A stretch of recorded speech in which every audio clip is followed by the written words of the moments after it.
சக்தி சிவமுத்துக்குமரனே முருகா, உன்னை தயவாக உளமாற வேண்டுகிறேன்.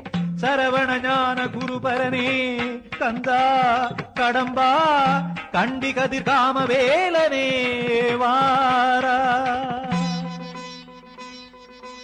மெய்யான தெய்வமே வேண்டுகிறேன், மெய்யான தெய்வமே வேண்டுகிறேன்.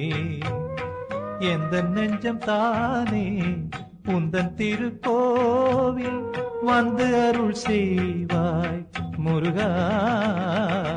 மெய்யான தெய்வமே வேண்டுகிறேன், மெய்யான தெய்வமே.